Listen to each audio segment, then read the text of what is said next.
Hi all, എല്ലാവർക്കും നമ്മളുടെ പുതിയൊരു വീഡിയോയിലേക്ക് സ്വാഗതം. ക്ലാസ് 8 കലാപഠന സഹായിയുടെ നമ്മൾ ഇന്ന് പഠിച്ചുകൊണ്ടിരിക്കുന്നത് സംഗീത ഉപകരണങ്ങളുമായി ബന്ധപ്പെട്ട വ്യക്തികൾ, പ്രധാനമായിട്ടുള്ള സംഗീതജ്ഞർ, അതുപോലെ കലകൾ, ഇത്തരം ടോപ്പിക്കാണ് ഇന്ന് നമ്മൾ ഡിസ്കസ് ചെയ്യുന്നത്. ചാനൽ ആദ്യമായിട്ട് കാണുന്നവരാണെങ്കിൽ ഇതിൻ്റെ ഫുൾ സീരീസ് 5 മുതൽ നമ്മൾ ചെയ്തുകൊണ്ടിരിക്കുന്ന ഒരു കംപ്ലീറ്റ് ആയിട്ടുള്ള സീരീസാണ്. പ്ലേലിസ്റ്റ് ചെക്ക് ചെയ്യുക. കംപ്ലീറ്റ് ആയിട്ടുള്ള സീരീസ് നിങ്ങൾക്ക് അവിടെ ലഭിക്കുന്നതാണ്. അപ്പോൾ നമുക്ക് നമ്മുടെ ക്ലാസ് ആരംഭിക്കാം. നമ്മൾ പഠിക്കാൻ പോകുന്നത് സക്കീർ ഹുസൈൻ എന്ന് പറയുന്ന പ്രശസ്തനായിട്ടുള്ള തബല വിദ്വാനെ കുറിച്ചിട്ടാണ്. അപ്പോൾ ഏത് മേഖലയിലാണ് അല്ലെങ്കിൽ ഏത് ഉപകരണവുമായി ബന്ധപ്പെട്ടിരിക്കുന്നു? അദ്ദേഹം തബലയുമായി ബന്ധപ്പെട്ടിരിക്കുന്ന വ്യക്തിയാണ്. ബോംബെക്കാരനാണ്. അദ്ദേഹത്തിൻ്റെ വാപ്പ തന്നെയാണ് അദ്ദേഹത്തിൻ്റെ ഈ ഒരു മേഖലയിലേക്ക് അദ്ദേഹത്തെ കൊണ്ടുവന്നത്. അദ്ദേഹത്തിൻ്റെ വാപ്പയുടെ പേര് അല്ലാ റഖ എന്നാണ്. അല്ലാ റഖയുടെ മകനാണ് അദ്ദേഹം.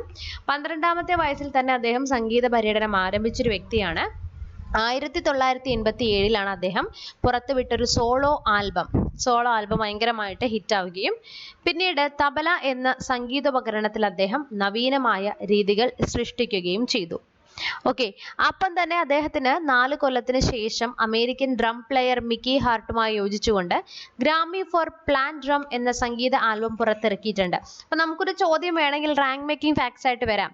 അതായത് അമേരിക്കൻ ഡ്രം പ്ലെയർ മിക്കി ഹാർട്ടുമായി യോജിച്ച് ഗ്രാമി ഫോർ പ്ലാൻ ഡ്രം എന്ന സംഗീത ആൽബം പുറത്തിറക്കിയ വ്യക്തി ഇന്ത്യക്കാരൻ ആരെന്ന് ചോദിക്കാം. ഉത്തരമാരാണ്? സക്കീർ ഹുസൈൻ എന്ന് ഓർത്തു വെക്കണം. ഓക്കെ, ഇനി നമ്മളുടെ ക്ലാസ്സുകൾ എല്ലാ ദിവസവും രാത്രി 8 മണിക്ക് നിങ്ങൾക്ക് അൺഅക്കാഡമി പ്ലാറ്റ്ഫോമിൽ നമ്മളുടെ സൗജന്യ ക്ലാസ്സുകൾ നടക്കുന്നുണ്ട്. അതിൽ ജോയിൻ ചെയ്യാനായിട്ട് താഴെ കാണുന്ന ഡിസ്ക്രിപ്ഷൻ ബോക്സിലോ അല്ലെങ്കിൽ നമ്മളുടെ കമൻറ്റ് ബോക്സിലോ കൊടുത്തിരിക്കുന്ന വാട്സപ്പ് ഗ്രൂപ്പിൽ ജോയിൻ ചെയ്യാൻ ശ്രമിക്കുക. ഇപ്പോൾ നിങ്ങൾക്ക് അൺഅക്കാഡമി സബ്സ്ക്രിപ്ഷൻ എടുക്കുമ്പോൾ 20% ഓഫർ വരുന്നുണ്ട്. 20% ഓഫർ ലഭിക്കാനായിട്ട് ജോയിൻ ചെയ്യുന്ന സമയത്ത് ഷാഫി എന്ന റെഫറൽ കോഡ് ഉപയോഗപ്പെടുത്തിയാൽ മതിയാകും. 20% ഓഫർ കഴിഞ്ഞ് കാണിച്ചിരിക്കുന്ന എമൗണ്ടിൽ നിന്നും ഈ ഒരു പേയ്മെൻറ്റിനാണ് നിങ്ങൾക്ക് ഫീസ് വരുന്നത്. നോക്കാം, ഇപ്പോൾ അൺഅക്കാഡമിയിൽ ഡിഗ്രി ലെവൽ മെയിൻസിന് വേണ്ടിയിട്ടുള്ള ഒരു ബാച്ച് കോഴ്സ്, ഒപ്പം LP UPക്ക് വേണ്ടിയിട്ടുള്ള ഒരു batch course, SCRT class 11 and 12ന് ബേസ് ചെയ്തിട്ടുള്ള SCRT ക്ലാസ്സുകൾ, മിഷൻ 2023 12നും ഡിഗ്രി ലെവൽ എക്സാമിന് വേണ്ടിയിട്ടുള്ള ഒരു beginners batch course, 10th level Kerala PSCക്ക് വേണ്ടിയിട്ട് ഒരു ബാച്ച് കോഴ്സ്, ധാരാളമായിട്ടുള്ള ക്ലാസ്സുകൾ അൺഅക്കാഡമിയിൽ നടക്കുന്നുണ്ട്. ഇഷ്ടമുള്ള അധ്യാപകരിൽ നിന്നും കംപ്ലീറ്റ് ആയിട്ടുള്ള exam preparation, regular doubt clearing sessions, free test series, weekly free mock ടെസ്റ്റുകൾ അൺഅക്കാഡമി സബ്സ്ക്രിപ്ഷൻ എടുത്തു കഴിഞ്ഞാൽ നിങ്ങൾക്ക് ലഭിക്കുന്നതാണ്. താല്പര്യമുള്ളവർ അൺഅക്കാഡമി സബ്സ്ക്രിപ്ഷൻ എടുത്ത് പഠിക്കുക. അപ്പോൾ നമുക്ക് നമ്മുടെ ക്ലാസ്സിലേക്ക് വരാം. ഇനി അടുത്തതായിട്ട് നമ്മൾ പറയുന്നത് നമ്മളുടെ എല്ലാവരുടെയും പ്രിയപ്പെട്ട SPB എന്ന് നമ്മൾ വിളിക്കുന്ന സംഗീത സംവിധായകനും ഗായകനും നടനും നിർമ്മാതാവുമായ ശ്രീപതി പണ്ഡിതാരാധ്യുല ബാലസുബ്രഹ്മണ്യത്തെ കുറിച്ചിട്ടാണ്. അദ്ദേഹം ആന്ധ്രാപ്രദേശുകാരനാണ്. ചലച്ചിത്ര പിന്നണി ഗായന രംഗത്തേക്ക് 1996 വരുന്നത്. 39,000-ലധികം ഗാനങ്ങൾ 11ഓളം ഇന്ത്യൻ ഭാഷകളിലായിട്ട് അദ്ദേഹം പാടിയിട്ടുണ്ട്. അദ്ദേഹം ഏറ്റവും കൂടുതൽ പാട്ടുകൾ പാടിയിട്ടുള്ളത് തമിഴിലാണ്. ഏറ്റവും കൂടുതൽ ചലച്ചിത്ര പിന്നണി ഗാനങ്ങൾ പാടിയ ഗായകൻ എന്ന ഗിന്നസ് റെക്കോർഡ് അദ്ദേഹത്തിന് ലഭിച്ചിട്ടുണ്ട്. 6 ദേശീയ അവാർഡുകൾ നേടിയ അദ്ദേഹം സമകാലികനായ യേശുദാസിനോടൊപ്പം ഏറ്റവും കൂടുതൽ തവണ ഈ പുരസ്കാരം ലഭിച്ച വ്യക്തിയാണ്. 2001 പത്മശ്രീയും 2011 പത്മഭൂഷൺ പുരസ്കാരവും നൽകി രാജ്യം അദ്ദേഹത്തെ ആദരിച്ചിട്ടുണ്ട്. അദ്ദേഹം 2020 അന്തരിച്ചത്. SPB. ഓക്കെ, ഇനി അടുത്ത് നമ്മൾ പറയാൻ പോകുന്നത് ഉമയാൾപുരം K. ശിവരാമനെ കുറിച്ചിട്ടാണ്. ഭാരതത്തിലെ പ്രശസ്തനായ ഒരു മൃദംഗ വിദ്വാനാണ് അദ്ദേഹം. ഓക്കെ, 1935 അദ്ദേഹം തമിഴ്നാട്ടിൽ ജനിക്കുന്നു. പാലക്കാട് മണി അയ്യർ അദ്ദേഹത്തിൻ്റെ ഗുരുനാഥനാണ്. ഹിന്ദുസ്ഥാനി സംഗീതത്തിൻ്റെയും കർണാടക സംഗീതത്തിനും പുറമെ അദ്ദേഹം പാശ്ചാത്യ സംഗീതത്തിലും മൃദംഗത്തിൻ്റെ സ്ഥാനം നിർണയിച്ച ഇദ്ദേഹം ഈ രംഗത്തിൽ ഗവേഷണവും നടത്തിയിട്ടുണ്ട്. കേരള സർവകലാശാല 2010 ഡീലിറ്റ് നൽകി ആദരിച്ചു. 1988 ഭാരത സർക്കാർ പത്മശ്രീ പുരസ്കാരവും 2003 പത്മഭൂഷൺ പുരസ്കാരവും 2010 പത്മവിഭൂഷൺ പുരസ്കാരവും ഉമയാൾപുരത്തെ തേടിയെത്തി. ഓക്കെ, അപ്പോൾ ഇദ്ദേഹം ഒരു മൃദംഗ വിദ്വാനാണ്. ഏത് വാദ്യോപകരണവുമായി ബന്ധപ്പെട്ടിരിക്കുന്നു? അദ്ദേഹം മൃദംഗവുമായി ബന്ധപ്പെട്ടിരിക്കുന്നു. ഓക്കെ, അടുത്തത് നമ്മൾ പറയാൻ പോകുന്നത് TH വിനായകറാമിനെ കുറിച്ചിട്ടാണ്. അദ്ദേഹം അധ്യാപകനാണ്, സംഗീതജ്ഞനാണ്. കലൈമാമണി TR ഹരിഹര ശർമ്മയുടെ മകനാണ്. ഘടം എന്ന ഭാരതീയ സംഗീത വാദ്യത്തെ ലോക ശ്രദ്ധയിലേക്ക് എത്തിച്ച വ്യക്തിയാണ്. ഘടം ഇമേജ് ഇവിടെ കൊടുത്തിട്ടുണ്ട്. ഇദ്ദേഹം സംഗീത രംഗത്തെ പരമോന്നത ബഹുമതിയായ ഗ്രാമി അവാർഡ് നേടിയ ഭാരതീയ വാദ്യ കലാകാരനാണ്. 2000 സംഗീത രംഗത്തിൽ സമാനതകളില്ലാതെ സംഭാവനകൾ നൽകിയതിന് വിനായകന് ഹാഫിസ് അലി ഖാൻ അവാർഡ് ലഭിച്ചു.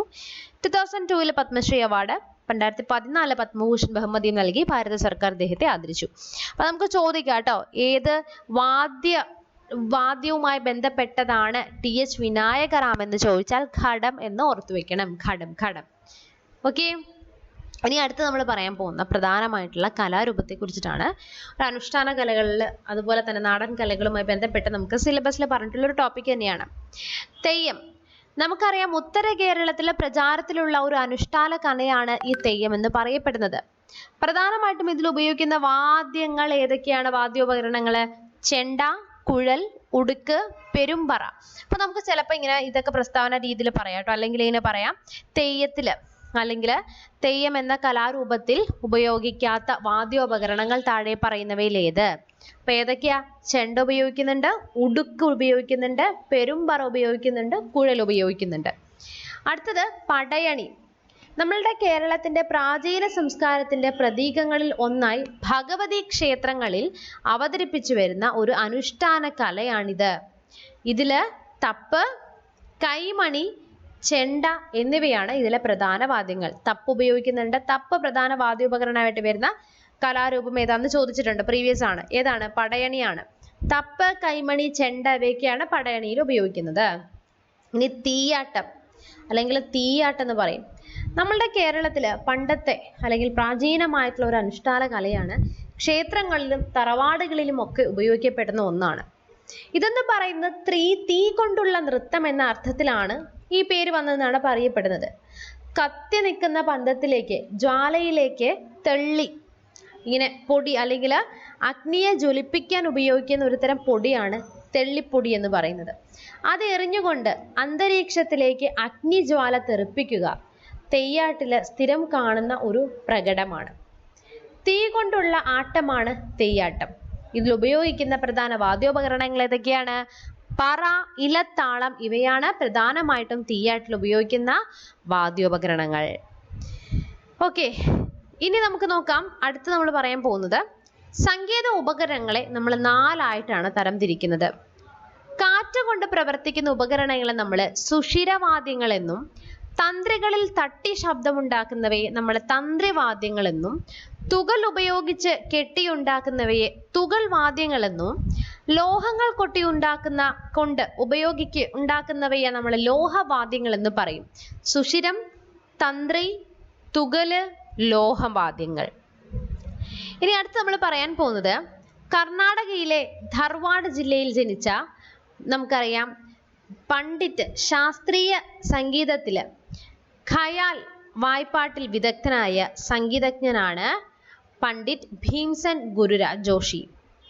ഇദ്ദേഹത്തെ പണ്ഡിറ്റ് ഭീംസൻ ജോഷി എന്ന പേരിലാണ് കൂടുതലുമായിട്ട് അറിയപ്പെടുന്നത്. പ്രശസ്തമായ മിലേ സുർ മേരാ തുമാര എന്ന ദേശഭക്തി ഗാനത്തിലൂടെ അദ്ദേഹം സാധാരണക്കാരായ ജനങ്ങളുടെ ഹൃദയങ്ങളിലേക്ക് കയറിപ്പറ്റിയ വ്യക്തിയാണ്.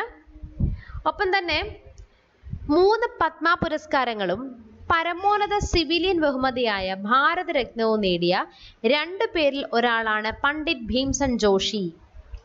ഓക്കെ, അപ്പൊ പണ്ഡിറ്റ് ഭീംസൻ ജോഷിയെ കുറിച്ച് ഒന്ന് ഓർത്തു വെക്കണം.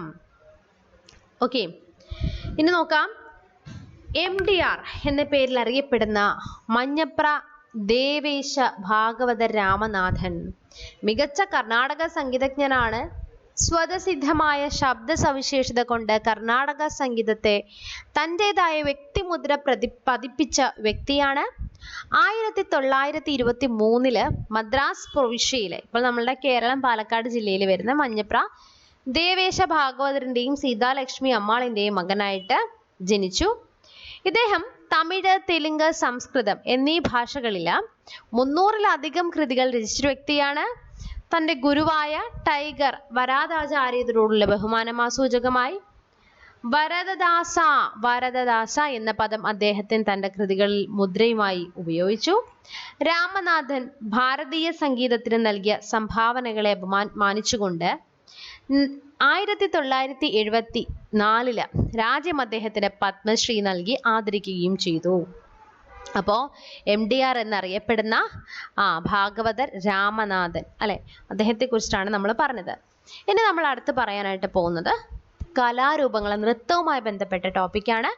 ഈ ഒരു സീരീസ് നിങ്ങൾക്ക് ഇഷ്ടമാവുകയാണെങ്കിൽ ലൈക്ക് ചെയ്യുക, ഷെയർ ചെയ്യുക, നിങ്ങളുടെ ഫ്രണ്ട്സിന് കൂടി എത്തിച്ചു കൊടുക്കുക.